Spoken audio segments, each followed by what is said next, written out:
នៅនឹងមាត់ទន្លេកុងគីទីក្រុងនៅទន្លេកុងគីសន្តាគារធំហ្នឹងគេដាក់ឈ្មោះថាសន្តាគារចាំស្លាប់ហើយមានទីប្រឆាជាង80ទីប្រឆានៅតំបន់នោះភ្លើងឆេះតាំងពីព្រឹកទល់យប់តាំងពីយប់ទល់ព្រឹកខ្មោចគេដឹកពីទីចិត្តទីឆ្ងាយមករុំកណាត់ក្រហមដាក់លើដបូលឡានតាក់ស៊ីជាប់មកអាត្មាស្មានតែដឹកកូនឈូក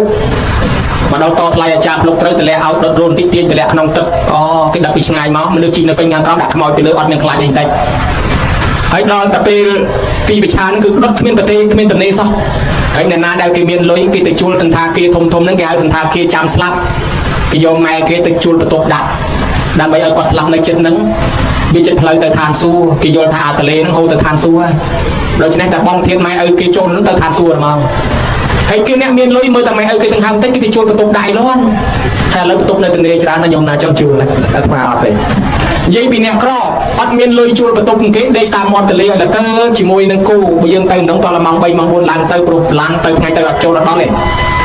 ដោយសារមនុស្សច្រើនពេកពីផ្ទះគេឲ្យឡានធំចូលទេអាត្មាទៅម៉ោង3ម៉ោង4ដើរសឹងតែជន់ហើយតាហ្នឹងគាត់នៅសម្រាននៅមាត់ទឹកហ្នឹងធ្វើអីសួរទៅគេថាគេសម្រានចាំស្លាប់បើវាស្លាប់ទៅចិត្តមាត់ទឹកចិត្តទីទាញតម្លាក់ទៅឋានសួគ៌ត្មងចាមានអញ្ចឹងដែរដល់ទៅពេលអ្នកនៅឆ្ងាយចិត្តក្បែរនឹងល្មមពេលស្លាប់ទៅគេហែមកយំដល់គេហែមកគេលេងភ្លេងគេវាយឲ្យទៅហឹងវាយឲ្យទៅហឹងអើងកងគ្រុំក្រាំងទៅអាចារ្យភ្លុកដើរពីមុខគេហើយអ្នកសែងខ្មោចទាំងអស់ហ្នឹងជុំវិញហ្នឹងឲ្យអ្នកហែគេស្រែកឲ្យទៅហឹងអាចារ្យស្រែកមុខគេហើយអ្នកស្រែកទៅហឹងយើងអត់ដឹងឆ្ងល់ព្រោះមកមើលគេធ្វើអីគេចេះអ្នកនៅមុខគេស្រែកថារាមណាមសច្ចហេអ្នកហែក៏គេថាហេប៉ុន្តែសលេងគេមិនដូចសលេងអាត្មាទេសលេងគេមានខូសាក់គេមានខូសាក់គេចេញឡើងគលខ្ញុំរាមណាមសច្ចហេគេថាឈ្មោះអ្នកស្លាប់ហ្នឹងបានទៅឋានសួគ៌មែនទេសច្ចហេគេថាពិតមែនឈ្មោះអ្នកស្លាប់នេះបានទៅឋានសួគ៌ពិតមែនទេពិតមែនដល់មកដល់គេដុតរូលតិចតម្លាក់ក្នុងទឹកនឹងទៅយកមកហើយនិយាយឡើងទូកជាមួយអាត្មាទៅដល់កណ្ដាលទន្លេហ្នឹងគេដបម្នាក់មួយជាមួយទឹកនឹងយកមកទុកនោះមកគេថាទឹកលាងបាបព្រោះខែខ្លះគេនាំគ្នាកាត់ពីខេត្តផ្សេងមកគេមុតទឹកលាងបាបអាត្មាមានយកជើងប៉ះខ្ញុំឃើញខ្មោចដណ្ដាត់មុខហើយមុខក៏និយាយហ៊ានជាមួយយកមកទុកលុបមកប៉ុន្តែអាត្មាទឹកនោះគេបូមយកមកទៅទឹកសុទ្ធលក់ពេញនោះអាត្មាបានឆាន់គេដែរដល់គេដាំស្លោយកទឹកនឹងស្លោបានឆាន់គេដែរនេះមកបែបខ្មែរយើងសម័យពីដើមនៅខាងបាត់ដំបងនៅខាងទន្លេសាបខេត្តទឹកដល់តែលិចអស់គ្មានកន្លែងបូជាគេបដែតចោលដែរហើយមានពីដើមដល់ឥឡូវអាត្មាចុះទៅសាកសួរមើលអត់មានទេអត់មានបដែតចោលទៀតទេប៉ុន្តែមានតម្កល់មានដាក់ក្នុងមជ្ឈលើកដាក់លើប្រទាប្រាំងហ្នឹងហ្មងហើយបានគេរកកន្លែងបូជាអីមានខ្ញុំណាឥឡូវលែងមានបដែតចោលហើយបដែតក្នុងទឹកហ្នឹងប៉ុន្តែគ្រាន់តែមានបូជាទៅរួយក្នុងទឹកមានមកបែបទៀតជំនឿអ្នកស្លាប់ទៅគេយកទៅចោលក្នុងព្រៃនៅប្រទេសអេស្គីមូគេមានតកកច្រើនគេជឿថាទៅយកសពនឹងទៅដាក់នៅលើតកកហ្នឹងម៉ែគេបានទៅឋានសួគ៌ហ្មងម្ល៉េះហើយឲ្យតែស្លាប់គេយកទៅដាក់លើភ្នំតកកហើយនៅអាហ្វ្រិកាមួយនោះគេយកទៅដាក់ក្រោមដើមឈើហើយគេនាំគ្នារាំជុំវិញគេថារាំហ្នឹងជូនដំណើរគាត់បានទៅឋានសួគ៌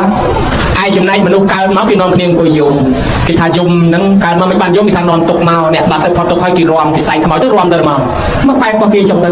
ហើយដល់អ្នកខ្លះយកទៅចោលក្នុងព្រៃនៅប្រទេសឥណ្ឌាពីដើមគេចោលលើគេលកូនប៉ុន្តែឥឡូវគេធ្វើកន្លែងចោលជុំគ្នាខ្ញុំបើខ្ញុំទៅដល់កន្លែងគេចោលខ្មោចហ្នឹងទៅដូចឡចឹងធំមកគេធ្វើកាផេងជុំវិញចឹងខ្ញុំទៅអើមើលព្រះហើយអាចាស់ក៏មានអាថ្មីក៏មានដូចពហុចឹងខ្ញុំឲ្យព្រៀងទៅមកទាំងខ្មោចថ្មីទាំងខ្មោចចាស់គេដាក់ចោលចឹងប៉ុន្តែបើនៅម៉ុងហ្គូលីនិងទីបេខាងជើងគេចោលក្នុងព្រៃគេនិយមមានជំនឿថាឲ្យសត្វស៊ីបានម៉ែគេបានបំបានអីគេបានទៅឋានសួគ៌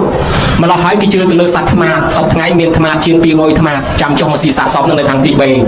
ពេលគេយកខ្មោចទៅដល់ទៅអាចារ្យភ្លុកគេហៅដុំដេគេកាប់មកកណាត់គេលះចឹងហើយគេដាក់ទលាបចឹងទៅហើយបានគេអញ្ជើញថ្មាមកថ្មាហ្នឹងគេមកមានរបៀបទៀតតម្រង់ជួរគ្នាមកវាមកស៊ីទៅគេធ្វើមុននឹងស៊ីគេធ្វើបាំងស្កូលបាំងអីគេទៀតណា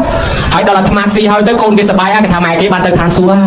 ហើយគេរត់ទៅមើលអាលាក្បាលថ្មាចុះប្រហោងប៉ុណ្ណាអាចារ្យវាទាញតាមប្រហោងហ្នឹងប្រហែលថ្ងៃទៀតគាត់កើតប្រហែលខែទៀតគាត់កើតចឹងមកអានឹងមានជំនឿនៅទល់សប្ថ្ងៃហ្នឹងអានឹងរឿងយកទៅដាក់ចោលក្នុងព្រៃខ្មែរយើងសម័យអង្គរមានខ្លះឥឡូវលែងមានជំនឿមួយទៀតយកទៅកប់ក្នុងដីអាកប់ក្នុងដីនេះយើងរកឃើញភ្នូបុរាណនៅក្រិចនៅរ៉ូមនៅអេស៊ីបអូថ្លៃទៀតណាខ្ញុំរកឃើញមួយថ្លៃថ្ងៃមុននៅអាមេរិកគេទិញបានពីអេស៊ីបមកមួយអាត្មាទៅរកមើលគេដែរទិញសវត្តអត់តាន់គេទេគេចូលពេញទាំងអស់គាត់តែខ្មោចម៉ាមីសោះនោះទៅដើមគ្នាមើលប៉ុន្តែគេឆ្ងល់ថាបុរាណនោះរាប់ពាន់ឆ្នាំហើយមិនដឹងដាក់ឆ្នាំអីទុកឲ្យនៅអាសារៀងនៅកើតនេះអានឹងល្បីណាស់សូម្បីតែអាកប៉ាល់ទីតនិចដែលលិចនោះក៏មានជំនឿខ្លះថាមកពីដឹកខ្មោចទីតនិចដឹកខ្មោចណែម៉ាមីមកដែរ ម្លោះហើយ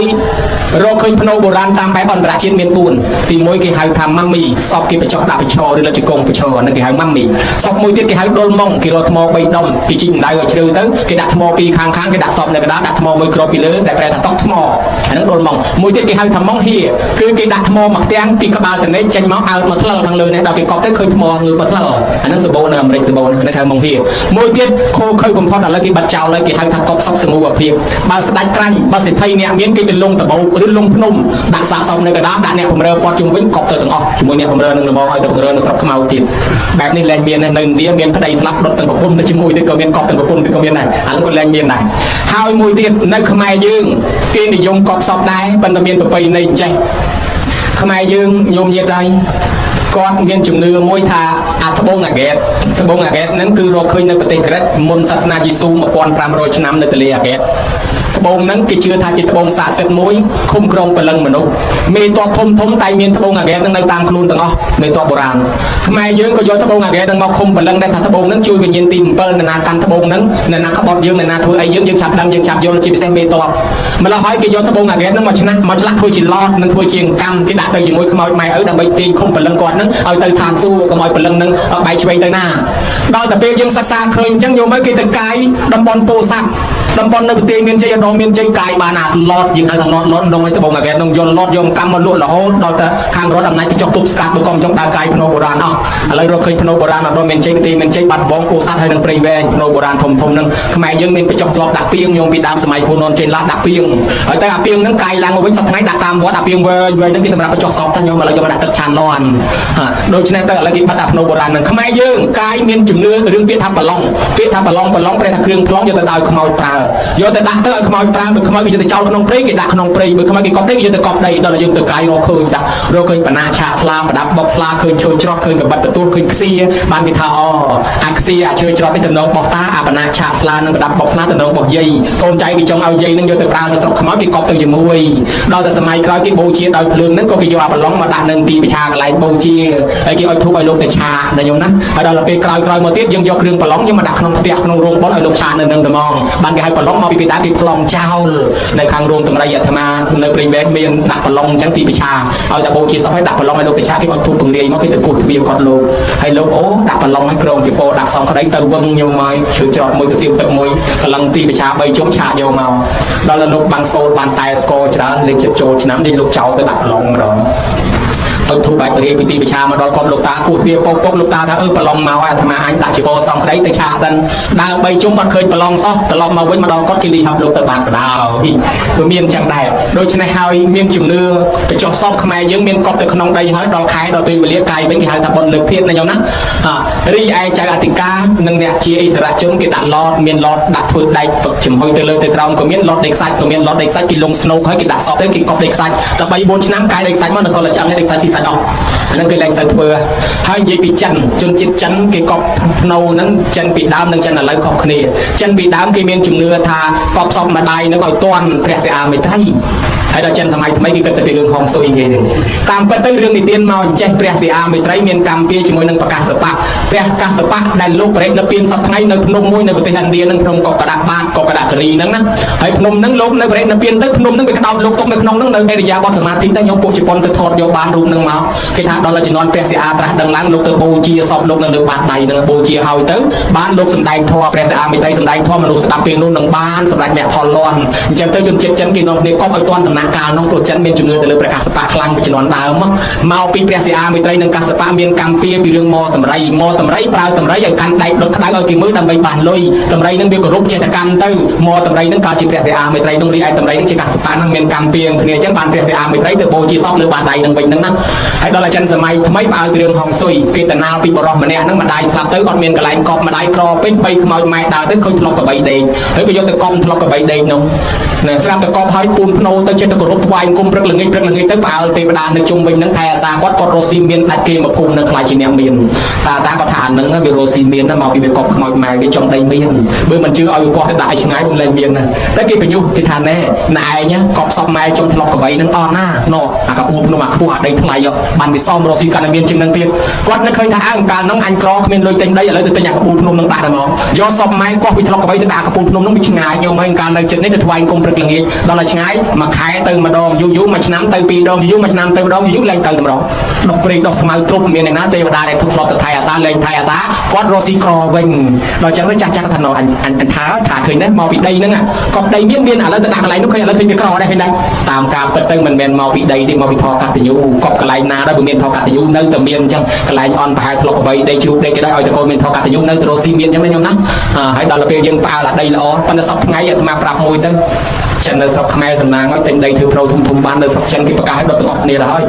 រដ្ឋាភិបាលចិនប្រកាសឲ្យបូជាដោយភ្លើងទាំងអស់ពីព្រោះបើម្នាក់ភ្នោមួយ100លានអ្នកភ្នោ100លានយុពេញប្រទេសសិតតែភ្នោរីឯនៅអាមេរិកទិញដីបញ្ចុះភ្នោនឹងបានប៉ុន្តែមានកំណត់ដល់កំណត់ឆ្នាំគេជប់ចោលវិញអត់មានឲ្យខុសថាយ៉ាងបានទេអញ្ចឹងដូច្នេះហើយយើងសំណាងហើយនេះរឿងចាត់នៃការបូជាសពតាមរយៈការបញ្ចុះក្នុងដីឥឡូវមួយទៀតពិធីជាបណកិច្ចដោយបូជាដោយភ្លើងយើងបានកោតបានធៀបយកមកទុកដាក់នេះយើងយកលំនាំតាមព្រះនិងតាមលំនាំស្ដេចចក្រញោមព្រោះព្រះអង្គគ្រប់អង្គគឺបូជាដោយភ្លើងហើយស្ដេចចក្រក៏បូជាដោយភ្លើងការបូជាដោយភ្លើងល្អជាងគេណាញោមណាពីព្រោះថា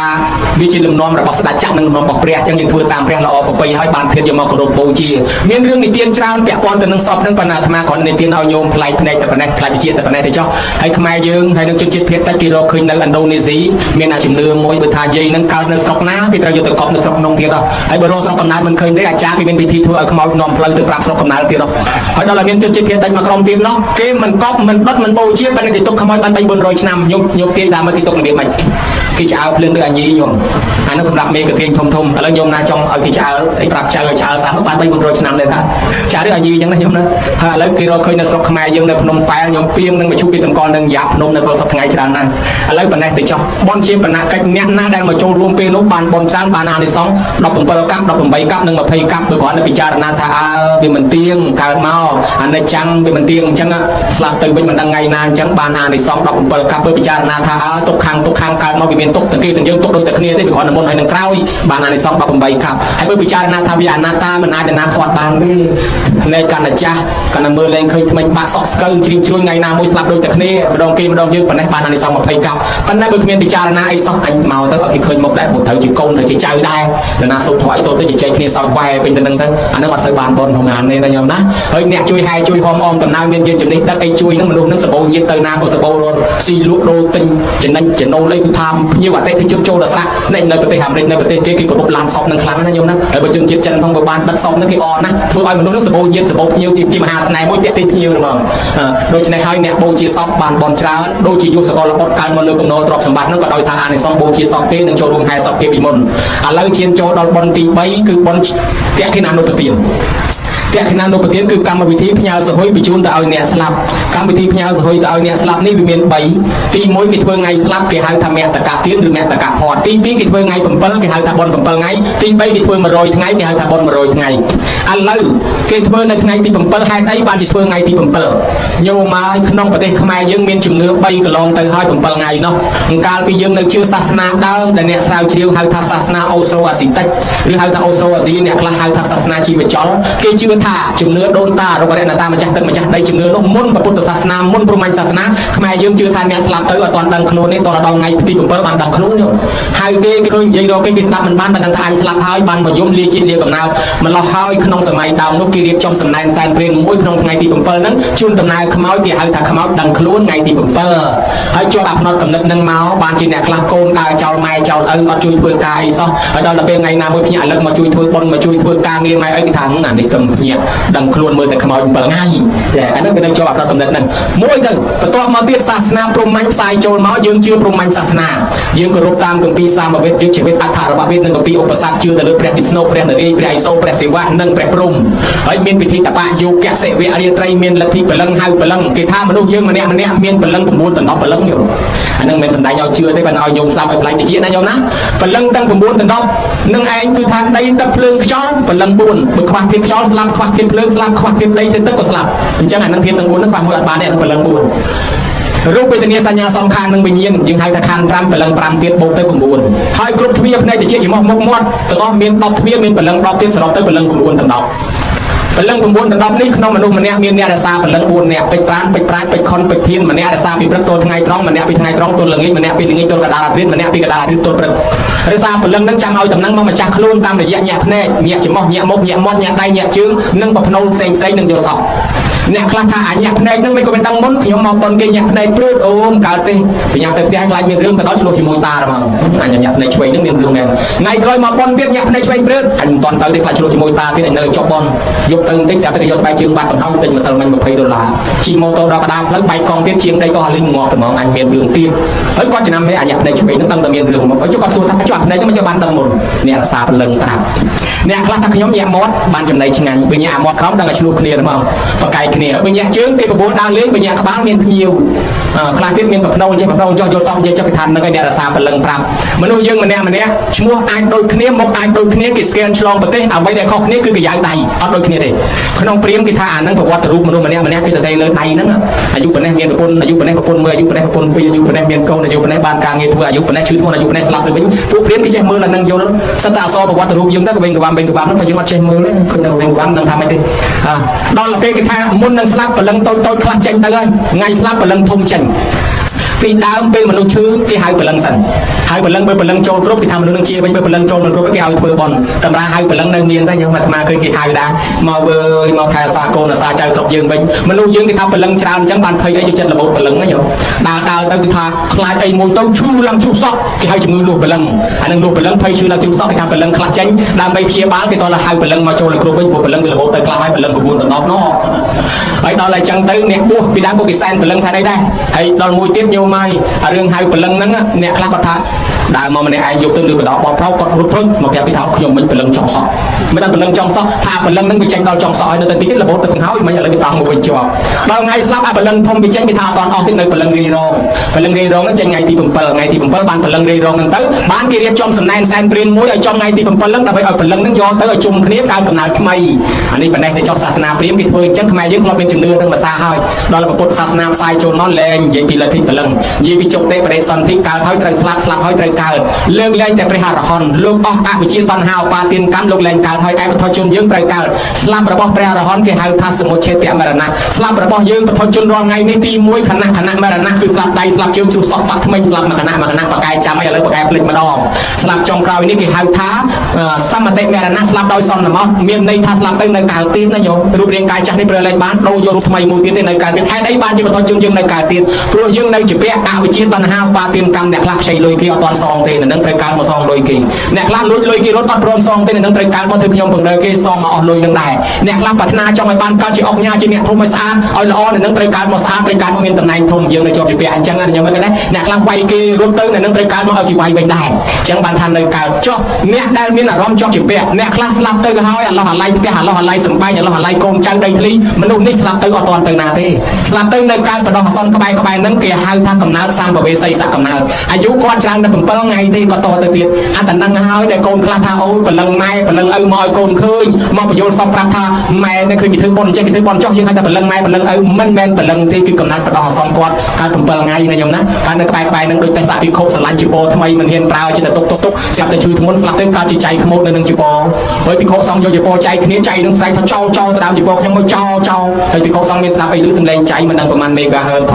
ងម្ល៉េះហើយបានពុទ្ធទ្រង់មានដឹងខាត់ភិក្ខុសង្ឃក៏មកចៃគ្នាឲ្យទុកសិនហើយព្រះអង្គដាក់បញ្ញត្តិថារបស់ព្រះសង្ឃចង់ឲ្យទៅនរណាឲ្យនៅរស់ឲ្យទៅលោកសកុតទៅខ្លាចជារបស់វត្តគេរូបភ័ណ្ឌទុកសម្រាប់វត្តលះហូបភ័ណ្ឌត្រូវចែកគ្នាប៉ុន្តែមុននឹងចែកគ្នាត្រូវទុកឲ្យហូប7ថ្ងៃសិនបានជាលោកសក្តិស្លាប់ទៅគេបិទទ្វារគាត់សក្តិ7ថ្ងៃចោលសិនមកពីហេតុអីបានព្រះអង្គយល់ដឹងថាសត្វលោកដែលស្លាប់ទៅអារម្មណ៍ជាប់ជំពាក់កើតជាសម្ភវេសីសកំណើតបដោះអាសន្ន7ថ្ងៃអញ្ចឹងម៉ែយើងឪយើងក៏ដោយស្លាប់ទៅបើអឡោះអាឡៃជាមួយកូនជាមួយចៅនឹងមានន័យថាគាត់អត់ទាន់ទៅទេណាញោមគាត់កើតបដោះអាសន្ននៅក្បែរយើងនឹង7ថ្ងៃដល់ថ្ងៃទី7បានគាត់ចេញដំណើរទៅបានជាយើងធ្វើបុណ្យឲ្យទាន់ថ្ងៃទី7ហ្នឹងហៅថាបុណ្យ7ថ្ងៃរឿងរ៉ាវពីជំនាន់ព្រះយាយតា2នាក់ហ្នឹងមានកូន4ដល់10នាក់ហើយរៀបចំកូនខ្លះនៅសល់ខ្លះ ដល់ពេលគាត់រៀបស្លាប់ទៅអារម្មណ៍គាត់ជាប់ជំពាក់នឹងកូនទៅវិលអានេះចែកគេអានោះមិនទាន់ចែកគេដល់គាត់ស្លាប់ទៅកើតជាប្រែកបដអសនអស់7ថ្ងៃនៅក្នុងភូមិនៅបែបទាំងហ្នឹងអត់ចំណៃអាហារកូនមិនបានធ្វើបន់ដូចញោមចឹងអីអត់ចំណៃអាហារប៉ុន្តែកូននាំគ្នាយំឲ្យល្ងៀមពេញផ្ទះស្ដាយម៉ែស្ដាយឪដល់តែកូនបងគេនឹងលួងប្អូនតោះយើងលែងយំលែងអីនាំគ្នាធ្វើបន់ឲ្យម៉ែឪយើ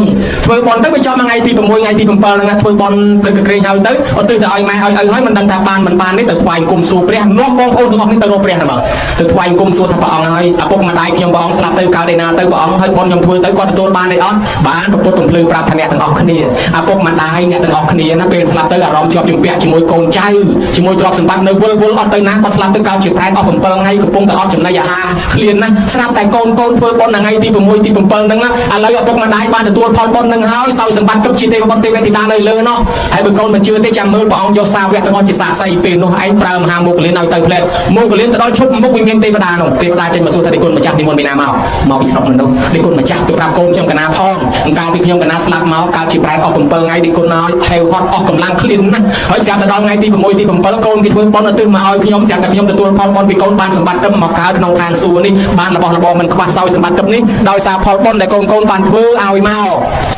អញ្ចឹងហើយឲ្យត្រឡប់ទៅវិញទៅប្រាប់ដល់កូនផងខ្ញុំណាមកកលៀនលើដំណឹងនឹងហើយចុះមកវិញក៏មកប្រាប់ដល់កូនថាអ្នកទាំងអស់គ្នាអើយម្ដាយឪពុកអ្នកទាំងអស់គ្នាពេលស្លាប់ទៅនោះទៅកើតជាប្រែតអស់7ថ្ងៃប៉ុន្តែឥឡូវនេះគាត់រួចពីកំណើតប្រែតហើយបានទៅកើតក្នុងឋានសួគ៌ដោយសារបុណ្យកូនធ្វើកាលពីថ្ងៃទី7នោះហើយគាត់ផ្ដាំមកថាកូននឹងខំស្រឡាញ់គ្នាខំធ្វើបុណ្យតែបើថាម្ដាយឪពុកជាទីស្រឡាញ់របស់កូនក៏គេចមិនផុតពីសេចក្តីស្លាប់ដែររីឯកូនទាំងអស់ក៏មិនអាចគេចផុតដែរបើអញ្ចឹងអត់ពីម៉ែពីឪទៅសូមកូនស្រឡាញ់គ្នាសូមកូនជួយខំធ្វើបុណ្យសុំទានទៅថ្ងៃណាមួយកូននឹងបានប្តឹងរឿងនេះពិតប្រាកដនឹងបានកើតក្នុងឋានសួគ៌ដែរបានកូននឹងនាំគ្នាធ្វើបុណ្យពេកអស់ណានៅស្ដាប់កូននេះគេនឹងអង្គុយចាំស្ដាប់នឹងមុខព្រះនឹងដល់មុខពលានចុះមកនាំតំណឹងមកប្រាប់ពីអណាញោមហើយឮថាបុណ្យនឹងបានដល់ម៉ែឪគេធ្វើថ្ងៃទី7ហ្នឹងបានដល់ម៉ែឪគេក៏នាំគ្នាត្រេកអរហើយធ្វើបុណ្យនឹងតគ្នានឹងតាមរឿងនឹងរហូតសពថ្ងៃមកទល់ថ្ងៃហ្នឹងអញ្ចឹងទៅឲ្យតែម៉ែឪស្លាប់នាំគ្នាធ្វើបុណ្យ7ថ្ងៃតាមរយៈរឿងនឹងរហូតមកអញ្ចឹងទៅ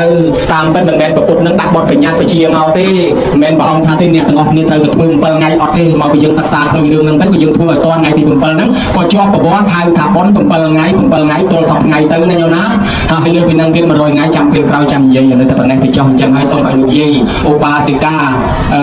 ឆៃកំនីទៅនៅទីកន្លែងណាសូមឲ្យទទួលកុសលផលបុណ្យពីកូនចៅបានធ្វើទៅនេះសោយសម្បត្តិទៅតាមប្រាថ្នាចុះដោយក្នុងធម៌ថាបើគាត់បានកន្លែងខ្ពង់ខ្ពស់ហើយរត់ទៅខ្ពង់ខ្ពស់ថែមទៅទៀតហើយបើគាត់មិនទាន់បានទីខ្ពង់ខ្ពស់ទេនឹងរួចពីកំណើតអត់នោះទៅកើតក្នុងទីខ្ពង់ខ្ពស់ក្នុងថ្ងៃទី7នេះហើយមួយអនៅដោ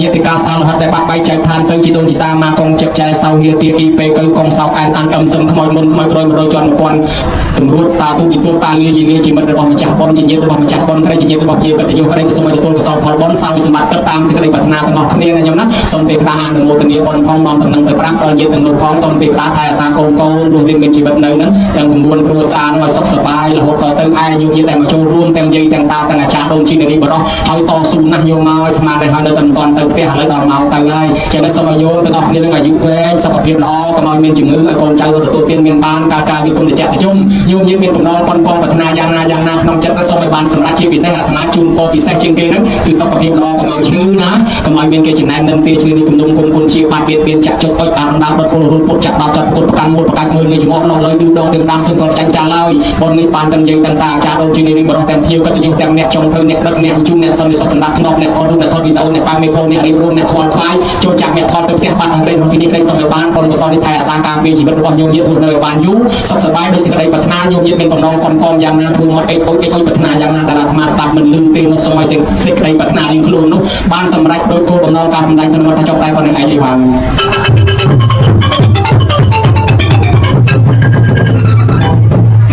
នนะโมตัสสะภะคะวะโตอะระหะโตสัมมาสัมพุทธัสสะนะโมตัสสะภะคะวะโตอะระหะโตสัมมาสัมพุทธัสสะนะโมตัสสะภะคะวะโตอะระหะโตสัมมาสัมพุทธัสสะទូលព្រះបង្គំសូមក្រាបថ្វាយបង្គំគុណព្រះពុទ្ធគុណព្រះធម៌គុណព្រះសង្ឃដោយសេចក្តីគោរពដ៏សង្ខេបបែបខ្លីសូមក្រាបថ្វាយបង្គំសម្ដេចព្រះមហាសង្ឃរាជាធិបតីទាំងពីរគណៈសូមក្រាបថ្វាយបង្គំសម្ដេចព្រះមហាសូមេធាធិបតីព្រះសង្ឃនាយកនៃព្រះរាជាណាចក្រកម្ពុជាសម្ដេចគ្រប់ព្រះអង្គព្រះមេគុណព្រះអនុគុណព្រះវិន័យធម៌ព្រះធម្មធម៌ ព្រះមន្ត្រីត្រង់គ្រប់ឋានានុក្រមព្រះថេរានុថេរៈនវៈភិក្ខុសាមណេរគ្រប់ព្រះអង្គសូមចម្រើនពរដល់សម្ដេចទ្រង់ឯកឧត្តមអ្នកអញ្ញាលោកជំទាវលោកស្រីប្រិយមិត្តពុទ្ធបរិស័ទគ្រប់មជ្ឈដ្ឋាននិងអ្នកស្ដាប់ព្រះធម៌តាមសំឡេងពុខោសនៈស័ព្ទក៏ដូចជាប្រព័ន្ធផ្សព្វផ្សាយសូមទេវតាបីបាច់ថែរក្សាសម្ដេចព្រះគុណម្ចាស់ទ្រង់ឯកឧត្តមលោកជំទាវអស់លោកស្រីពុទ្ធបរិស័ទទាំងអស់នោះ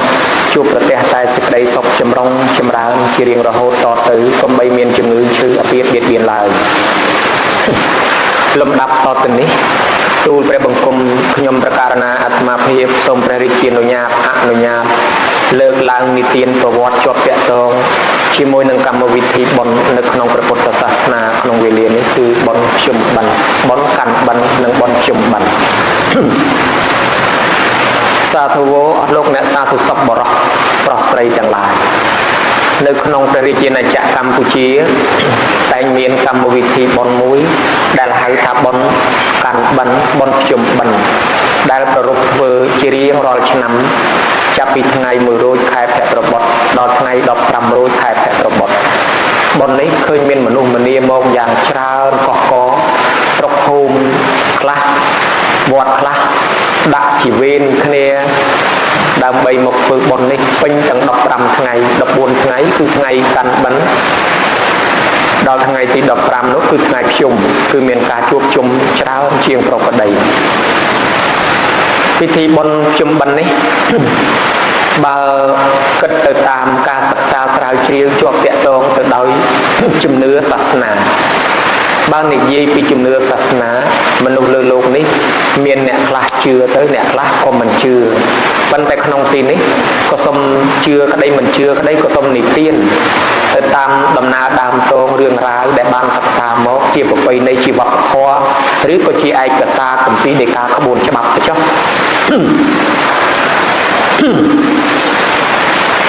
បុណ្យកាន់បិណ្ឌពាក្យថាបិណ្ឌៈមានន័យថាដុំបាយគឺជាការប្រគេនចង្ហាន់ដល់ព្រះសង្ឃបើដាក់តាមវៀនហៅថាវិរកផាត់ហើយភ្ជុំបិណ្ឌគឺជាថ្ងៃដែលមានមនុស្សមកជួបជុំគ្នាយ៉ាងច្រើនបុណ្យនេះមាននៅក្នុងសង្គមខ្មែរនេះតាំងពីយូរយារមកហើយតាំងពីបរមបុរាណកាលមកក្នុងសម័យអង្គរមកម្លេះពីព្រោះតាមការសិក្សាស្រាវជ្រាវទៅយើងឃើញមានជាតម្រយលំអានបញ្ជាក់ខ្លះនៅក្នុងសិលាចារឹកព្រះខ័ននិងសិលាចារឹកតព្រំហើយក៏ដូចជាមានបញ្ជាក់នៅក្នុងសិលាចារឹកសម័យអង្គរសិលាចារឹកលេខ3គឺការ306សិលាចារឹកបច្ច័យចេថាទី1ជាដើមបានបញ្ជាក់ថាតបណ្ឌទ្វាទេសបណ្ឌៈមានន័យថាព្រះរាជាកាន់បិណ្ឌ12ថ្ងៃដើម្បីឧទ្ទិសកុសលដល់ពពួកញាតិដូច្នេះបើតាមការសិក្សាស្រាវជ្រាវទៅលើសិលាចារឹកយើងឃើញមានបុណ្យកាន់បិណ្ឌភ្ជុំបិណ្ឌនេះតាំងពីយូរយារណាស់មកហើយនៅក្នុងព្រះរាជពង្សាវតារនៃព្រះរាជាណាចក្រកម្ពុជាបានបញ្ជាក់នៅក្នុងរជ្ជកាលព្រះអង្គឌួងថាក្នុងឆ្នាំ1848ចន្លោះទៅដល់ឆ្នាំ1859ហ្នឹងមានបញ្ជាក់ថាព្រះរាជាប្រារព្ធពិធីដាក់បិណ្ឌកាន់បិណ្ឌនៅថ្ងៃ1រោច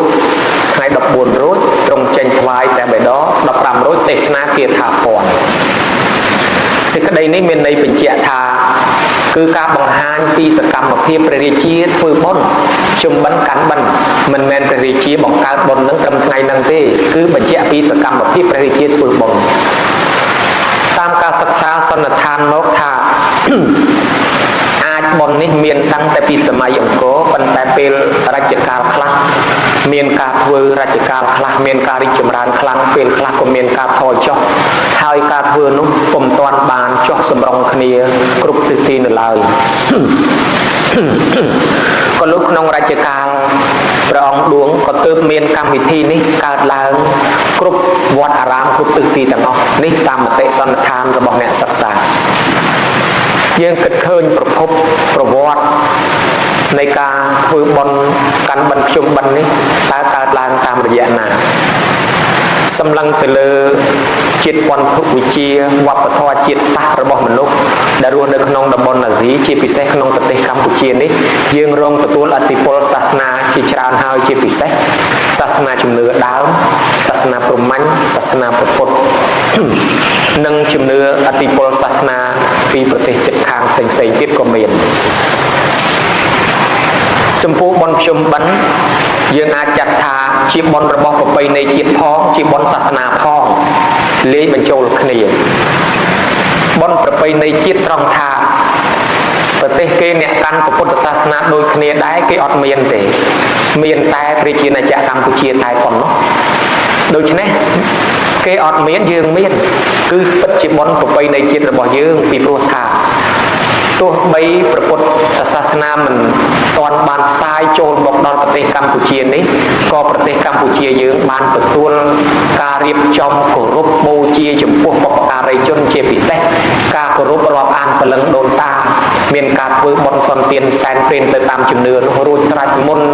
តាំងពីមុនព្រះពុទ្ធសាសនាផ្សាយចូលមកម្ល៉េះក៏លោកព្រះពុទ្ធសាសនាផ្សាយចូលមកយើងបានទទួលជំនឿព្រះពុទ្ធសាសនាហើយមុននោះទៀតក៏បានទទួលអធិពលព្រហ្មញ្ញសាសនាផងទើបធ្វើឲ្យកម្មវិធីបុណ្យទាំងឡាយមានការរួបរวมជួបជុំគ្នាដោយពិធីចម្រុះចំពោះព្រះពុទ្ធសាសនាដែលនិទានពាក់ព័ន្ធទៅនឹងគម្ពីរដីកាដែលលើកឡើងពាក់ព័ន្ធទៅនឹងបុណ្យភ្ជុំបិណ្ឌនេះយើងឃើញយ៉ាងហោចណាស់មាន4គម្ពីរគម្ពីរមួយអ្នកប្រាជ្ញថាគេធ្វើទៅតាមគម្ពីរធម្មបទមួយទៀតថាគេធ្វើទៅតាមគម្ពីរបេតវត្ថុមួយទៀតថាគេធ្វើទៅតាមគម្ពីរសត្រាវិជាធម៌អ្នកខ្លះទៀតថាគេធ្វើទៅតាមគម្ពីរសត្រាអានិសង្សបិណ្ឌទូព្រះបង្គំខ្ញុំប្រកាសណាអាត្មាភាពសូមព្រះរាជានុញ្ញាតអនុញ្ញាតលើកឡើងដោយសេចក្តីសង្ខេបត្រួសអំពីរឿងគម្ពីរទាំងនេះនៅក្នុងគម្ពីរធម្មបទបាននិទានដល់ព្រះរាជាដែលបានធ្វើបុណ្យហើយក៏ចាប់មនុស្សប្រើការក្នុងកម្មវិធីបុណ្យមនុស្សនោះធ្វើការមានការធ្វេសប្រហែសពេលកូនយំទៅក៏បានយកនំដែលទំនុកបំរុងប្រសងហ្នឹងមកឲ្យកូនហូបមានការមិនគោរពខ្ជះខ្ជាយទៅវាកើតទៅជារឿងហូបមុនលោកហើយយូរទៅមានការធ្វើធ្វេសប្រហែសដោយសេចក្តីប្រមាថបានជាមានកម្មពៀត្រូវផ្លាត់ខ្លួនទៅជាប្រែតអត់ចំណីអាហារអស់កាលយូរជាច្រើនចំនួនប្រពុតមកក៏លុះដល់ព្រះសមណគោតមត្រាស់ដឹងឡើងក្នុងលោកពួកប្រែតទាំងនោះក៏បានមកសួររកចំណីអាហារក្រោយពីបានស្ដាប់ដឹងថានឹងបានទទួលចំណីអាហារបរិភោគក្នុងសាសនានេះហើយប៉ុន្តែរងចាំញាតិធ្វើឧទ្ទិសមកសិនអញ្ចឹងមានតែទៅរំលឹកញាតិឲ្យដឹងគឺអ្នកទាំងនោះទៅស្រែកយំនៅជុំវិញព្រះបរមរាជវាំងរបស់ព្រះបាទពំពិសានៅក្នុងរាជក្រឹសព្រះបាទពំពិសាឮស្នូរសំឡេងសម្រែកដ៏អស្ចារ្យប្លែកពីសពដងព្រឹកឡើងក៏យករឿងនោះទៅទូលសួរចំពោះព្រះសម្ពុទ្ធព្រះអង្គក៏បានត្រាស់សម្ដែងប្រាប់ថាជាញាតិរបស់ទ្រង់ដែលអត់ចំណីអាហារបានចាប់ជាតិកំណើតកើតជាប្រែតអស់កាលយូរហើយឥឡូវគេនឹងត្រូវបានចំណីអាហារបរិភោគក្នុងសាសនានេះតើតែទ្រង់ធ្វើឧទ្ទិសកុសលបញ្ជូនទៅឲ្យគេផងព្រះបាទពំពិសាលោកបានជ្រះថ្លាធ្វើបុណ្យធ្វើទានដែរប៉ុន្តែលោកមិនបានចូលឧទ្ទិសខ្លួនឯងផ្ទាល់មិនបានប្រគិនខ្លួនឯងមិនបានឧទ្ទិសដោយប្រើគេដោយចាត់គេឲ្យធ្វើជំនួសអញ្ចឹងទៅពួកនឹងមិនអាចទទួលបាននៅតែមានសម្រែកស្រែកយំត្រហឹងអើងកព្រះបាទពំពិសាសួរសេចក្តីនោះចំពោះព្រះដ៏មានពភាក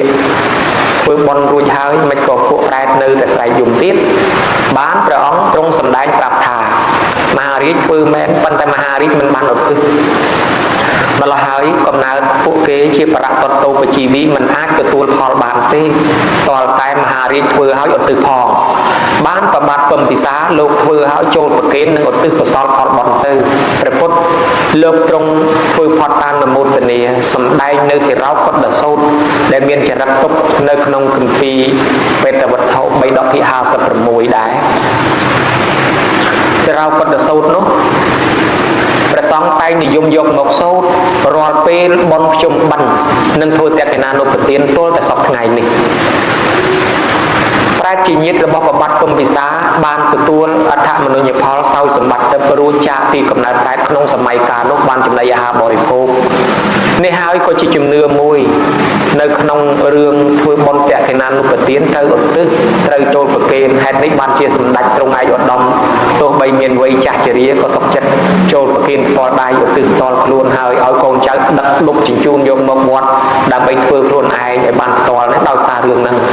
ឬក៏និមន្តព្រះសង្ឃទៅដល់គេហដ្ឋានដើម្បីបានប្រគេនផ្ទាល់ហើយព្រះសង្ឃក៏និយមសូត្រទីរោកុដសោតទល់សប្តាហ៍ថ្ងៃនេះនេះក៏ជាប្រភពមួយដែលអ្នកសិក្សាបានកំណត់ថាជាប្រភពនាំឲ្យកើតបុណ្យភ្ជុំបិណ្ឌកាន់បិណ្ឌនេះដែរប្រភពមួយទៀតតាមគម្ពីរបេតវត្ថុសូមបញ្ជាក់ផងដែរថាបេតវត្ថុនេះបើតាមការសិក្សាមើលទៅឃើញមានពីរបេតវត្ថុក្នុងគម្ពីរបត្រៃ3:10គឺ3:56មានឈ្មោះថាបេតវត្ថុដែរប៉ុន្តែបេតវត្ថុក្នុងគម្ពីរបេតវត្ថុនោះបេតវត្ថុមួយទៀតនេះគឺជាស្នាដៃរបស់ព្រះធម្មបាលដែលជាអ្នកនិពន្ធជាព្រះកន្ធរចនាចារ្យជាអត្ថកថាចារ្យហើយបឋមបទនោះជារបស់ព្រះពុទ្ធឃោសាចារ្យបេតវត្ថុក្នុងព្រះត្រៃ3:56គឺនិយាយពីរឿងប្រែតយ៉ាងច្រើនប៉ុន្តែដែលនិទានលើកឡើងបេតវត្ថុរបស់ធម្មបាលនោះនិទានលើកឡើងរឿងមួយដែលគួរឲ្យកត់សម្គាល់គឺរឿងប្រែតដែលមានសៀតផ្កាតបែកព្រៃនៅនឹងតិចនៅនឹងក្បាលថាពីដើមឡើយមានអ្នកប្រមាញ់បរបាញ់សត្វម្នាក់មួយជីវិតប្រកបទៅរបរបាញ់សត្វបានសត្វទៅក៏យកសត្វនឹងទៅចែកឲ្យពួកក្មេងៗខ្លះពេលក្រោយមកថ្ងៃមួយបាញ់អត់បានកាច់ផ្កាតបែកព្រៃយកទៅជាមួយយកទៅចែកឲ្យក្មេងៗនៅពេលអស់អាយុទៅក៏បានចាប់កំណើតជាប្រែតដើរប្រាច់រង្គត់ទៅតាមទឹកហើយមានសៀតផ្កាតបែកព្រៃនៅនឹងក្បាលពេលមួយអ្នកធ្វើដំណើរតាមសំពៅទៅចេះតែប្រែតនឹងមកស្រែកសុំចំណីអាហារក៏លោកកោលយៈអាមាត្យដែលលើកតបមកពីច្បាំងមានដំណើរតាមផ្លូវទឹកសັບតែស្កាត់តាមផ្លូវទឹកនឹងមកជួបជាមួយកោលយៈអាមាត្យសុំចំណីអាហារឲ្យឃើញភ្នែកស្រស់កោលយៈអាមាត្យក៏បានហុចបាយឲ្យហុចសម្លៀកបំពាក់ឲ្យប្រែតនោះប្រាប់ថាខ្ញុំមិនអាចយកបានទេខ្ញុំមិនអាចទទួលបានទេបើលោកពិតជាអាណិតខ្ញុំលោកកុំធ្វើអញ្ចឹងអីលោកយកចង្ហាន់យកបាយនេះទៅជូនចំពោះអ្នកមានសិលឬក៏ប្រគេនប្រសង់ហើយសឹមឧទ្ទិសមកខ្ញុំទើបខ្ញុំទទួលបានហើយនៅក្នុងសមុទ្រដូច្នោះគេទៅរកប្រសង់ឯណាបានឃើញមានបរិសុទ្ធម្នាក់រក្សាសិល5ចាំសិល8អញ្ចឹងទៅក៏បានជូនទៅបរិសុទ្ធនោះហើយក៏ឧទ្ទិសកុសលទៅក៏បានសម្រេចទៅជាចំណីអាហារទឹកដល់ប្រែតនោះក៏មកបង្ហាញខ្លួនឲ្យឃើញភ្នែកស្រស់រូបឆោមលំពណ៌ដូរទៅជាទេវបុត្រទេវធីតាទៅជាទេវបុត្របើយើងហៅថាទេវតាអញ្ចឹងចុះទៅជាទេវបុត្រហើយក៏បានប្រាប់ថាខ្ញុំបានទទួលផលបុណ្យរបស់អ្នកហើយចំណីអាហារទឹកខ្ញុំបានសម្រេចហើយសម្លៀកបំពាក់ក៏បានហើយក៏បានផ្ដាំថាបើសិនជាលោកអាណិតដល់កំណើតប្រែតដតីទៀតដូចជាពួកខ្ញុំអញ្ចឹងសូមលោកធ្វើបុណ្យតាមរបៀបនេះមកចុះទើបខ្ញុំទទួលបានចាប់ពីមានរឿងនោះមកទើបអ្នកធ្វើបុណ្យឧទ្ទិសជូនអ្នកស្លាប់ត្រូវស្វែងរកអ្នកមានសិលមានព្រះសង្ឃតាជីដូនជីជាដើមក៏ជាប់តាក់ទងដល់កម្មវិធីបុណ្យដូចជាភ្ជុំបិណ្ឌដូចជាតេកណានុប្រទានយើងក៏ត្រូវធ្វើជាមួយព្រះសង្ឃឬអ្នកមានសិលនឹងជាប់មកនេះក៏ជាប្រភពទី2ដែលនាំឲ្យកើតមានជាបុណ្យភ្ជុំបិណ្ឌផងដែរប្រភពទី3លោកពោលដល់គម្ពីរសត្រាវិជ្ជាធម៌សម្ដែងពីលោកអ្នកមានរិទ្ធអាចមុតជ្រែកហោះហើរទៅគ្រប់ទិសទីលើអាកាសក្នុងសមុទ្រទៅឋានទៅពិភពផ្សេងមានព្រះឧបគុតថែលោកជាកម្ពុជាអ្នកមានរិទ្ធលោកបានមានរិទ្ធដូចជាព្រះមេលីថែដូចព្រះមោគលានថែដែរព្រះឧបគុតលោកបានជ្រែកហោះទៅជួបជាមួយនឹងកំណើតមួយក្រុមដែលផ្សេងពីមនុស្សយើងកំ កំណើតទាំងនោះដែលគេហៅថាពួកត្រែបហើយគេបានទទួលសេចក្តីសុខនៅពេលដែលលោកបានទៅចិត្តលោកសម្ដែងធម៌ឲ្យពួកគេនោះស្ដាប់អ្នកទាំងនោះក៏ផ្ដាំជាមួយនឹងលោកថាលោកម្ចាស់ដ៏ចម្រើនពួកខ្ញុំស្លាប់ពីមនុស្សមកតើក្នុងកំណើតនេះចោលទ្រព្យសម្បត្តិរបស់របរយើងនៅឯស្រុកមនុស្សទាំងអស់មិនបានយកលុយកាក់មាសប្រាក់មកជាមួយទេម្ល៉េះហើយយើងមកកើតក្នុងកំណើតអត់ចំណីអាហារលោកម្ចាស់ពេលលោកម្ចាស់ត្រឡប់ទៅស្រុកមនុស្សវិញសូមលោកម្ចាស់ប្រាប់ដល់អ្នកដែលនៅរស់នោះផងឲ្យមានការអាណិតអាសូរដល់ពួកយើងខ្ញុំផងធ្វើបុណ្យឧទ្ទិសកុសលមកឲ្យពួកយើងខ្ញុំផងឲ្យយើងខ្ញុំបានទទួលចំណីអាហារបរិភោគយើងខ្ញុំនឹងបានបុណ្យកុសលជាដើមទុនធនធានដើម្បីចេញពីទីកន្លែងនេះទៅចាប់ជាតិចាប់កំណើតកើតជាមនុស្សទេវតាឬទៅកន្លែងដទៃសូមលោកម្ចាស់ជួយប្រាប់ផងព្រះឧបគុតតថែលោកបានចេញពីទីនោះមកក៏យករឿងនេះមកទូលថ្វាយព្រះរាជាមួយអង្គព្រះរាជានោះក៏បានបញ្ជាឲ្យប្រជាជនប្រជានុរាស្ត្រទាំងអស់នាំគ្នាធ្វើបុណ្យឧទ្ទិសទៅឲ្យអ្នកស្លាប់ផងទៅតាមបណ្ដាំដំណើរការទូលរបស់ព្រះឧបគុតនោះបានជាប្រជាជនចូលចិត្តធ្វើបុណ្យឧទ្ទិសជូនដល់អ្នកស្លាប់អញ្ចឹងទៅនេះគឺជាប្រភពមួយទៀតតាមរយៈរឿងរ៉ាវដែលមាននៅក្នុងគម្ពីរសត្រាវិជ្ជាធម៌ប្រភពមួយទៀតតាមគម្ពីរអានិសង្សបិណ្ឌក្នុងរឿងអានិសង្សបិណ្ឌបានបញ្ជាក់ប្រាប់ថាអនាថបណ្ឌកសែថីចូលទទួលសួរព្រះពុទ្ធថាបបិទ្ធព្រះអង្គដ៏ចម្រើនយើងខ្ញុំមានសេចក្តីនឹកស្រណោះដល់មេត្តាបិតាបុព្វការីជនដែលលោកបាត់បែកចែកឋានទៅលោកខាងមុខហើយបើលោកនៅរស់យើងខ្ញុំនឹងជូនបាយទឹកនំចំណីចិញ្ចឹមទំនុកបំរុងផ្ទាល់ដៃចុះបើលោកស្លាប់បាក់បែកចែកឋានទៅលោកខាងមុខហើយតើពួកយើងខ្ញុំនឹងធ្វើដូចម្តេចទៅព្រះអង្គព្រះពុទ្ធក៏ទ្រង់សម្ដែងប្រាប់ថាឲ្យរៀបចំបាយបិណ្ឌបាយបិទត្បូរនិមន្តព្រះសង្ឃបាំងស្គលវេចង្ហាន់ផតតាហារនោះឧទ្ទិសកុសលបញ្ជូនទៅរឿងនេះក៏ជាប្រភពមួយនាំឲ្យកើតកម្មវិធីបុណ្យភ្ជុំបិណ្ឌកាន់បិណ្ឌដែរបានជាក្នុងពិធីបុណ្យភ្ជុំបិណ្ឌកាន់បិណ្ឌគេត្រូវមានរៀបបាយបិណ្ឌបាយបិទត្បូរទៅតាមលំនាំរឿងរ៉ាវអញ្ចឹងដែរសរុបសេចក្តីមកយើងឃើញមានប្រភពតាក់ទងគម្ពីរ4ដែលនិយាយតាក់ទងដល់បុណ្យភ្ជុំបិណ្ឌហើយគម្ពីរដែលកំណត់កាលបរិច្ឆេទថាត្រូវធ្វើថ្ងៃ1រោចដល់15រោចគឺគម្ពីរសត្រាវិជ្ជាធម៌នេះឯងប៉ុន្តែសត្រាវិជ្ជាធម៌និងសត្រាអានិសង្សបិណ្ឌនេះមិនមែនជាព្រះពុទ្ធដីកាផ្ទាល់របស់ព្រះពុទ្ធទេគឺជាស្នាដៃរបស់អ្នកប្រាជ្ញចំនួនក្រោយដែលគេសរសេរគេបង្កើតឡើងទៅតាមចំណេះចេះដឹងជាព្រះអដ្ឋកថាចារ្យឬក៏ជាអ្នកប្រាជ្ញចំនួនក្រោយអាចថាជារបស់ខ្មែរដែលយើងរករាជការពុំឃើញគម្ពីរពីរនេះហើយបើយើងសម្លឹងទៅតាមបែបព្រះពុទ្ធសាសនាឆ្លងតាមគម្ពីរព្រះត្រៃបិដកវិញយើងឃើញថាជាបុណ្យពីរច្របាច់បញ្ចូលគ្នាទី1គឺបុណ្យបវារណាបច្ច័យ4ដល់ព្រះភិក្ខុសង្ឃយកលំនាំតាមលោកយាយវិសាខាដែលគាត់នៅរស់រានមានជីវិតនៅពេលរដូវចាំព្រះវស្សាគាត់តែងតែធ្វើទំនុកបំរុងចង្ហាន់ប្រសងពេញ3ខែប៉ុន្តែអ្នកក្រោយក៏យកលំនាំតាមដល់យូរមកការខ្វះខាតធនធានអីចឹងទៅរវល់ជាប់កិច្ចការងារផងក៏គេបន្ថយមកនៅត្រឹមតែ15ថ្ងៃដូច្នេះគឺជាបុណ្យបវារណាបច្ច័យ4ដល់ព្រះសង្ឃហើយមួយទៀតជាបុណ្យតក្កិណានុបទានដើម្បីឧទ្ទិសកុសលដល់ពពួកញាតិកាសាលហិតញាតិមិត្តដែលបាក់បែកចែកឋានទៅនោះមានមេត្តាបិតាជាដូនជាតាជាដើមនោះអញ្ចឹងយើងយកកម្មវិធីបវារណាបច្ច័យ4ដល់ព្រះសង្ឃនេះជាកិច្ចឧទ្ទិសទៅតែម្ដងទើបក៏កើតទៅជាប្រភពនាំឲ្យកើតបុណ្យភ្ជុំបិណ្ឌកាន់បិណ្ឌនេះផងដែរនេះបើយើងសម្លឹងគិតមើលទៅតាមគម្ពីរព្រះពុទ្ធសាសនាឥឡូវនិទានពីប្រវត្តិប្រភពបុណ្យភ្ជុំបិណ្ឌបុណ្យកាន់បិណ្ឌមានសេចក្តីដូចនេះទំនៀមទម្លាប់នៃការធ្វើបុណ្យនេះដែលមានក្នុងព្រះរាជាណាចក្រកម្ពុជាវត្តខ្លះមានធ្វើផ្កាបិណ្ឌពេលព្រឹកការបកស្រាយរបស់លោកអាចារ្យថាផ្កាបិណ្ឌនេះគឺជាចូលឡាមនីចេតិយដែលតម្កល់ព្រះកេសធាតុរបស់ព្រះពុទ្ធនៅឯឋានសួគ៌ម្ល៉េះហើយយើងមិនអាចទៅគោរពថ្វាយបង្គំបានក៏នាំគ្នារៀបចំផ្កាបិណ្ឌជាតំណាងឲ្យចូលឡាមនីចេតិយពាក្យថាបាយបត្តបោមកពីពាក្យថាបត្តបោរៈគឺបាយសម្រាប់បំពេញបាតដែលមានរឿងព្រះភិក្ខុសង្ឃលោកគង់ចាំប្រសានៅក្នុងព្រៃ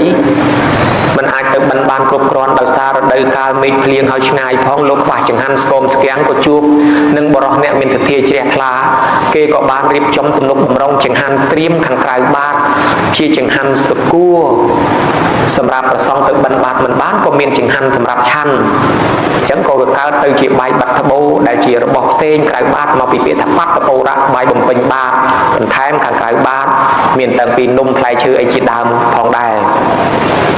ក្នុងពិធីបុណ្យកាន់បិណ្ឌនេះទៀតសោតក៏មាននិមន្តព្រះសង្ឃចម្រើនព្រះបរិត្តនិងសម្ដែងធម៌ទេសនាមានការសមាទានសិល5មានការនិមន្តព្រះសង្ឃបាំងសកូលគឺនិមន្តព្រះសង្ឃសូត្រនៅធម៌បាំងសកូលហើយយើងនាំគ្នាស្ដាប់ដោយគោរពទើបបានបុណ្យអានិសង្ឃនឹងចប់ទៅក៏នាំគ្នាឧទ្ទិសនៅកុសលផលបុណ្យកើតពីការស្ដាប់នោះព្រមទាំងកុសលផលបុណ្យកើតពីការប្រគេននិតិយទានដល់ព្រះភិក្ខុសង្ឃនោះឧទ្ទិសជូនដល់បុព្វការីជនចឹងទៅហើយមានការរាប់បាតអ្នកខ្លះថាបើគង់ទៅយកចង្ហាន់មកប្រគេនព្រះសង្ឃដដែលចាំបាច់រាប់បាតធ្វើអីថាបានជារាប់បាតនេះទី1គឺជាទំនៀមរបស់ព្រះភិក្ខុសង្ឃដែលជានិស្ស័យរបស់លោកបួសហើយបណ្ឌយាលោកពភោចនាំងនិសាយបព្វជាតតតេជីវជីវៈឧស្សាហ៍ករណីយោលោកត្រូវអាស្រ័យចង្ហាន់បណ្ឌបាតដែលកើតឡើងដោយកម្លាំងស្មងគឺត្រូវនិមន្តទៅបណ្ឌបាតទោះបីជាត្រកូលព្រាហ្មណ៍ត្រកូលស្ដេចក៏ដោយត្រូវទៅបណ្ឌបាតក៏ជាប់ជាទំនៀមរបស់ព្រះភិក្ខុសង្ឃទៅបណ្ឌបាតប៉ុន្តែអាចទទួលនៅផាត់បើគេមានបវរណាដូចជាសង្ឃផាត់ជាដើមមិនបាច់ទៅបិណ្ឌក៏បានដែរម្ល៉េះហើយចង្ហាន់ដែលដាក់ក្នុងបាតមានន័យថាជាចង្ហាន់សម្រាប់ព្រះសង្ឃចង្ហាន់ដាក់ចានធម្មតាគឺសម្រាប់មនុស្សធម្មតាប៉ុន្តែបាតមានតែព្រះសង្ឃអ្នកប្រើ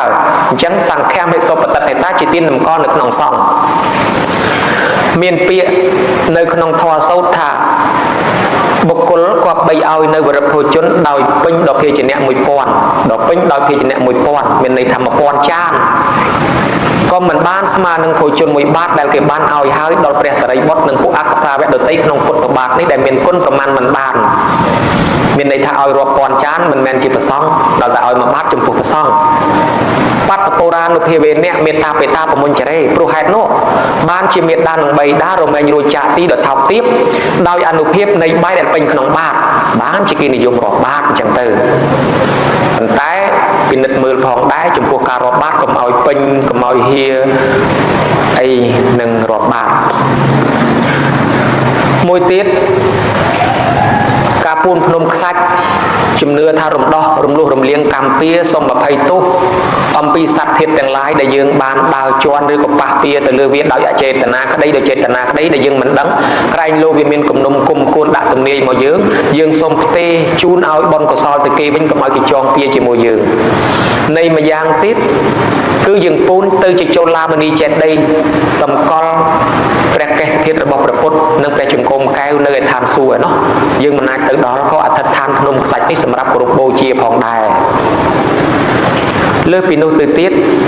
មានកម្មវិធីក្នុងរដូវកាល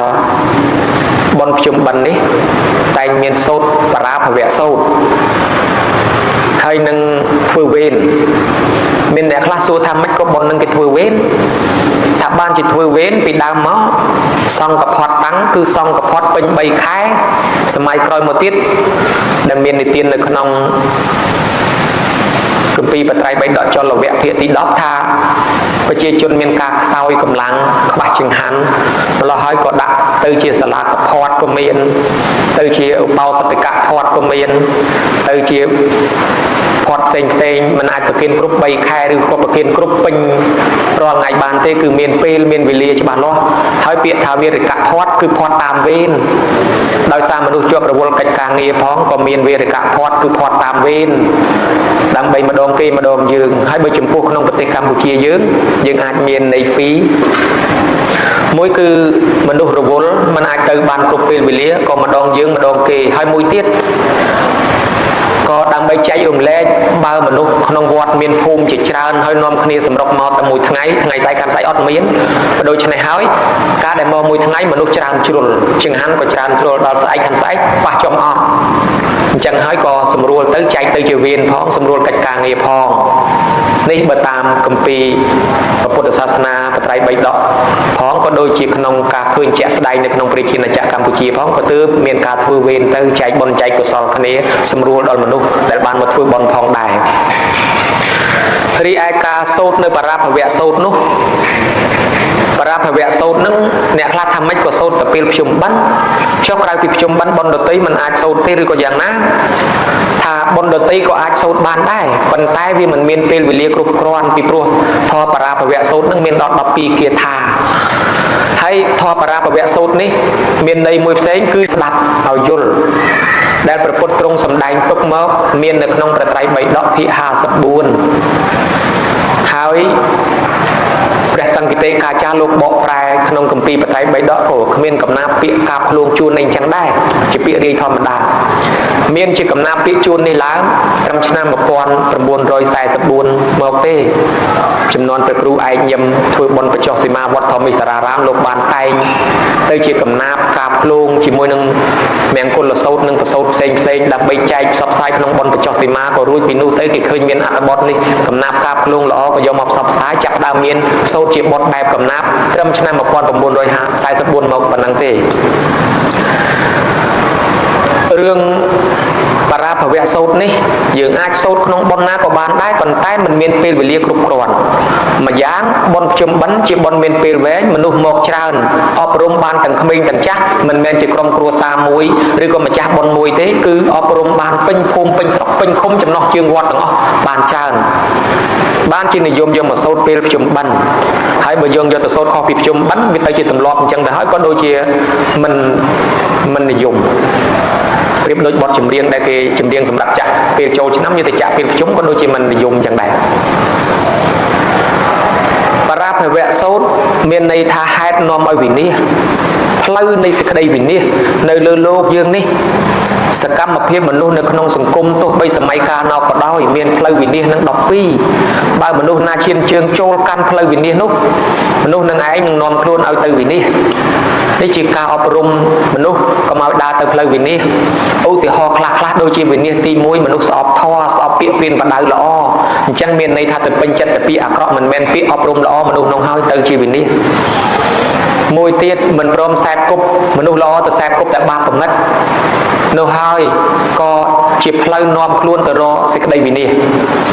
មួយទៀតអ្នកដេកច្រើនមួយអ្នកនិយាយច្រើនមួយអ្នកខ្ជិលច្រអូសនោះហើយក៏ជាហេតុនាំខ្លួនទៅរកផ្លូវនៃសេចក្តីវិនិច្ឆ័យមួយទៀតអ្នកមានលុយមានកាក់មានទ្រព្យសម្បត្តិលះបង់ឪពុកម្ដាយចោលមិនបានចិញ្ចឹមឪពុកម្ដាយនឹងហើយទីបំផុតក្រុមគ្រួសារខ្លួននិងខ្លួនឯងក៏ជាហេតុនាំឲ្យវិនិច្ឆ័យមួយទៀតអ្នកបោកកុហកចំពោះអ្នកមានគុណធម៌មានប្រសងមានសាមណព្រាហ្មណ៍ជាដើមដោយពាក្យមិនពិតនោះហើយក៏ជាហេតុនាំឲ្យវិនិច្ឆ័យ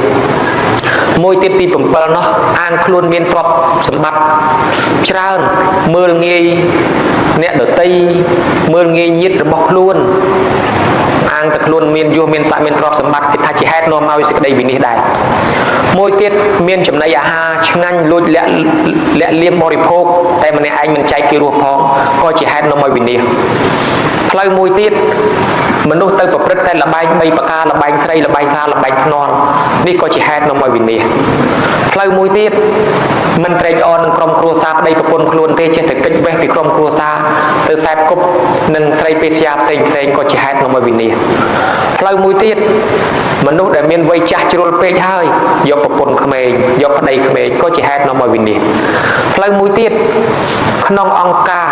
ក្នុងសហគមន៍ក្នុងក្រុមគ្រួសារឬក៏ស្ថាប័នណាដែលរៀបចំចាត់ចែងមនុស្សខុសជំនាញតាំងមនុស្សខុសជំនាញក៏ជាហេតុនាំឲ្យវិនិច្ឆ័យដែរតាំងមនុស្សខុសជំនាញមិនបានរីកចម្រើនក្នុងអង្គការក្នុងសហគមន៍ឬក៏ក្រុមគ្រួសាររបស់ខ្លួនទេមនុស្សនឹងនាំឲ្យយើងវិនិច្ឆ័យមួយទៀតគឺកើតក្នុងតកូលជាក្សត្រមិនទាន់មានលំដាប់ឬក៏បុណ្យស័ក្តិដែលនឹងត្រូវបានឡើងសោយរាជប៉ុន្តែចេះតែប្រាថ្នាធំ បង្កបពួកដើម្បីដណ្ដើមចង់បានឡើងធំក៏ជាហេតុវិនិច្ឆ័យស្របសេចក្តីមកនៅក្នុងលោកយើងនេះការរស់នៅរាល់ថ្ងៃមានហេតុមានផ្លូវវិនិច្ឆ័យ12យ៉ាងហ្នឹងណាមួយឈានជើងចូលផ្លូវ12ហ្នឹងនឹងវិនិច្ឆ័យហើយដូច្នេះការអប់រំបារានេះអប់រំបានទាំងចាស់ទាំងក្មេងទាំងប្រសង់ទាំងប្រហោះដូចជាអប់រំក្មេងថាកូនប្រុសស្រីណាមានទ្រព្យធនធានហើយខ្លួនមិនបានចិញ្ចឹមរក្សាមេត្តាបិតាដែលចាស់ជរាហេតុនោះទៅជានាំឲ្យវិនិច្ឆ័យមិនចិញ្ចឹមមេត្តាបិតាដែលចាស់ជរាជាហេតុនាំឲ្យវិនិច្ឆ័យញាតវិនិច្ឆ័យទ្រព្យសម្បត្តិយសឋានៈខ្លួនក៏ធ្លាក់ទៅជាមានជំងឺទៅជាមានរោគអីជាដើមទាំងអស់ហ្នឹងហើយគឺហៅថាវិនិច្ឆ័យទីបំផុតគេលែងត្រូវការគេលែងរាប់អានតែកោលបានជាគេយកបរាភវៈសូត្រមកសូត្រនៅក្នុងពេលភ្ជុំបិណ្ឌ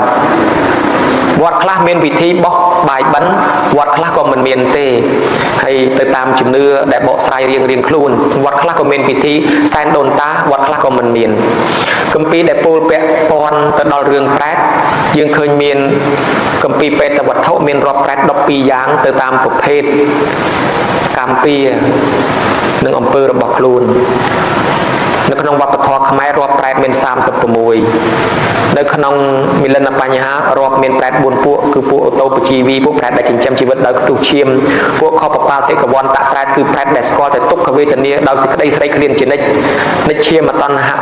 មិននិច្ឆាមតណ្ហិកៈប្រែតគឺប្រែតដែលត្រូវភ្លើងឆេះជានិច្ចហើយនឹងពួកប្រាតតូបជីវីគឺប្រែតដែលទទួលចំណីអាហារដោយការអត់ទឹកប្រែតនេះសំដៅទៅលើអ្នកដែលស្លាប់ទៅហើយ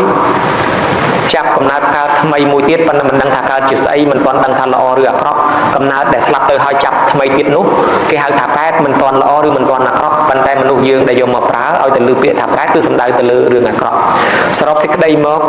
គឺជាការគោរពរំលឹកនឹកដល់ដូនតាមេត្តាបិតាដែលស្លាប់ទៅក្រែងលោលោកផ្លត់កំណើតទៅកើតជាអ្វីមិនដឹងទេម្ល៉េះហើយយើងអ្នកកាន់ជំនឿពុទ្ធសាសនាក៏ចេះតែនាំគ្នាធ្វើទៅ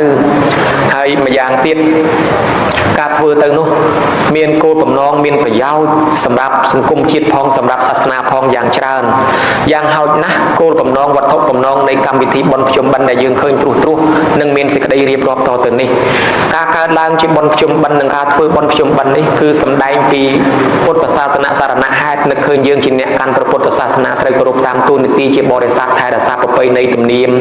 ពិធីសាសនារបស់យើងជាពិសេសការទំនុកបំរុងប្រសង់ប្រសក់និងប្រសង់មានការទំនាក់ទំនងគ្នាជាពិសេសព្រះសង្ឃលោកត្រូវការសិក្សារៀនសូត្រលោកគង់ចាំព្រះភាសាសិក្សាប្រតិបត្តិធម៌អាវិន័យត្រៃសិក្ខាខ្វះខាតចង្ហាន់ក៏មានការបវារណាជាបច្ច័យ4អញ្ចឹងទៅ